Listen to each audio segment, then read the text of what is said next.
لکھا. فاضل بریلوی رحمۃ اللہ نے پیر اور مرید کے حقوق پہ لکھا. اعلیٰ حضرت نے شرطیں بیان کی مرید کس کا ہونا ہے, شرائط. فرمایا سب سے پہلے 4 شرطیں دیکھو پھر بیعت کرنا. پہلی بات یہ کہ وہ بندہ اتنا عالم ہے کہ ضرورت کے مسئلے بتا سکے, جاہل کی بیعت جائز نہیں. اور دوسرے نمبر پہ فرمایا یہ بھی دیکھو کہ اعلانیہ گناہ تو نہیں کرتا, ظاہری طور پر شریعت کا پابند ہے. تیسرے نمبر پر یہ دیکھو اس کا سلسلہ متصل ہے, باقاعدہ کسی سے مرید ہوا ہے, سلسلہ اوپر تک صحیح چل رہا ہے.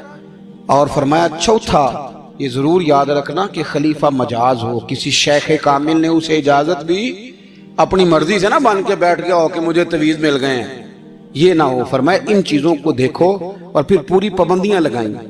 کسی نے پوچھا پیر اور مریدنی کا پردہ ہے, تو اعلیٰ حضرت فرمانے لگے نبی پاک کی جو بیویاں ہیں نا وہ مومنوں کی مائیں ہیں, ان کو قرآن نے مائیں کہا ہے, تو اگر اس ماں کا بیٹے سے پردہ ہے تو پھر مریدنی کا پیر سے پردہ کیوں نہیں. فرمایا واجب ہے مریدنی کے لیے پیر سے پردہ کرنا, واجب ہے.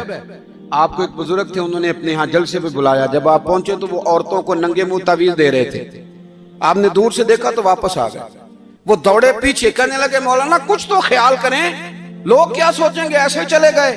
تو آپ فرمانے لگے شاہ جی آپ نبی پاک کی شریعت کا خیال نہ کریں تو میں آپ کا خیال کروں, شریعت اسلامیہ کا خیال نہیں کر رہے, بے پردہ عورتوں میں بیٹھے ہو. وہ کہنے لگے میں توبہ کرتا ہوں, آج کے بعد نہیں کروں گا. فرمایا پھر ہاتھ بڑھائیے, پھر میں آپ کے ہاتھوں کے بوسے لیتا ہوں.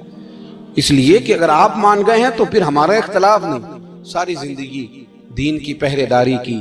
اعلیٰ حضرت رحمت اللہ علیہ نے آج سے 150 سال پہلے کہا تھا مسلمان اپنے بینک قائم کریں, اپنا سرمایہ. ایک جو باتیں آج کر رہے ہیں نا آپ کے لوگ دانشور, وہ 125 سال پہلے کہا تھا کہ اپنے بینک بناؤ, آپس میں مسلمان تجارت کریں. فرمایا اپنا پیسہ ایک دوسرے پر خرچ کرو, غریبوں کو وظائف دو, وہ سارے طریقے اپناؤ جو صحابہ نے اور محبوب کریم نے ہمیں عطا فرمائے. مسلمانوں کی فلاح پر انہوں نے بڑا کام کیا. وہ زمانہ اقبال پہلے کہا کرتے تھے سارے جہاں سے اچھا ہندوستان ہمارا, پھر اللہ نے توفیق دی تو کہنے لگے نہیں خاص ہے ترکیب میں قوم رسول ہاشمی. اعلیٰ حضرت اسی زمانے سے کہہ رہے تھے نہیں بھائی جو مصطفیٰ کے غلام ہیں ان کا منصب اور معیار الگ ہے. بڑی محبت سے زندگی گزاری, اللہ سے بڑا ڈرتے تھے. سید ایوب علی رضوی صاحب آپ کے خلیفہ ہیں. وہ کہتے ہیں ایک چھوٹا سا بچہ صبح صبح آ گیا, کہنے لگا حضور آپ کی کل دعوت کرنی, آ جائیں گے؟ آپ نے فرمایا آ جاؤں گا. کہنے لگا میں یتیم ہوں, باپ میرا فوت ہو گیا اور میرا بڑے دل کرتا ہے آپ سے محبت ہو گئی. فرمایا کب آؤں؟ اس نے کہا کل آ جانا. کیا کھلاؤ گے؟ تو چنے کی دال اس نے جھولی میں ڈالی. کہنے لگا حضور میں لے آیا ہوں, رات کو بھگاؤں گا, کل آپ کو کھلاؤں گا. آپ بیمار رہتے تھے, دوپہر کو سوجی کے بسکٹ کھایا کرتے تھے. سید صاحب کہتے ہیں جب وہ جانے لگا تو اعلیٰ حضرت فرمانے لگے اگر اجازت دو تو ایک بندہ ساتھ لے آؤں. کہنے لگا لے آؤ. فرماتے ہیں اس کے گھر گئے تو اندر بیٹھنے کی جگہ بھی نہیں تھی. 1000 کتاب کے مصنف, لاکھوں کروڑوں مریدوں کے پیر, امت مسلمہ کتنے بڑے لیڈر. کہتے ہیں اس نے نا باہر گلی کے باہر دروازے کے باہر چٹائی بچھا دی. کہنے لگا حضور اندر جگہ نہیں ہے, میری اماں ہیں اور آپ عورتوں سے بڑا پردہ کرتے ہیں. اعلیٰ حضرت باہر بیٹھ گئے زمین, اس کو کہتے ہیں لاجپال پیر. باہر بیٹھ گئے, وہ چنے کی دال لایا اور باجرے کی موٹی روٹیاں. آپ کو تکلیف رہتی تھی پیٹ میں, آپ وہ چیزیں استعمال نہیں کرتے تھے, پر 1.5 روٹی کھائی.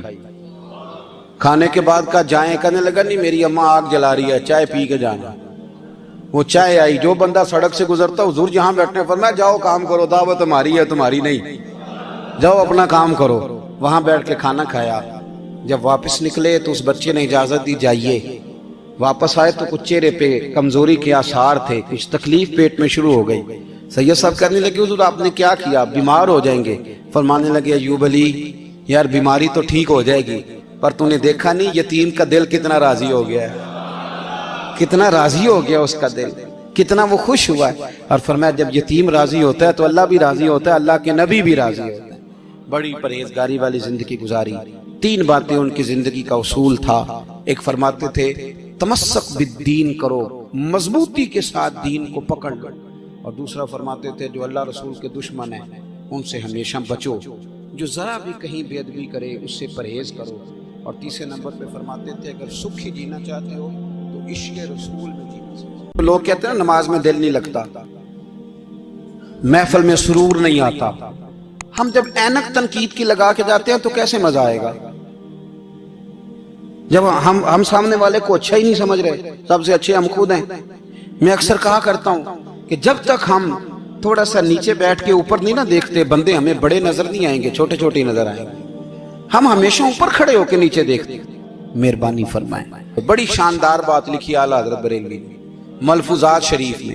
آپ فرماتے ہیں دو بڑے زبردست قاری تھے، تلفظ اچھا ہی ہونا چاہیے، لیکن اس کا یہ مطلب نہیں کہ پھر آپ سب پہ تنقید ہی کرتے رہے۔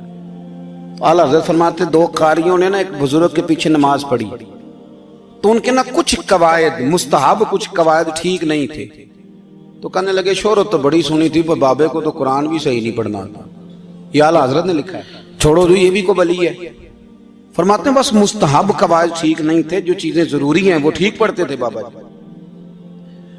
اب ان دونوں نے تنقید کی دل میں، اور باہر نکل گئے ایک دوسرے سے کہنے لگے یار کتنا سوچ کے آئے تھے پر یہ تو قرآن پاک بھی ٹھیک نہیں پڑھتے۔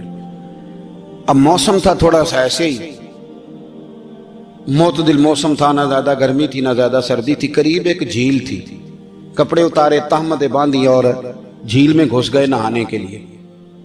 ایک شیر آیا تو کپڑے اٹھا کے لے گیا۔ اب بندہ پانی میں کتنی کو دیر رہ سکتا ہے؟ موسم بھی معتدل تھا، بڑی گرمی میں بھی بندہ زیادہ نہیں رہ سکتا، ٹھٹھرنے لگے، پریشان ہو گئے، کانپنے لگے، جائیں تو کدھر جائیں، بڑے پریشان۔ اب شیر بیٹھا ہے سامنے اور پہاڑی کے اوپر وہ بیٹھا کپڑے لے کے۔ اعلیٰ حضرت فاضل بریلوی رحمت اللہ تعالیٰ علیہ فرماتے ہیں کسی نے جا کے بزرگوں کو بتایا کہ وہ آپ کے مہمانوں کے کپڑے لے گیا شیر، تو ٹھٹھر رہے۔ وہ بزرگ آئے اور آ کے نا تو شیر کو آواز دی، اللہ ہر مشکل دی کنجی یارو ہاتھ مرداں دے آئے۔ شیر کو آواز دی، کہنے لگے ادھر آئے نا، وہ آیا تو تھپکی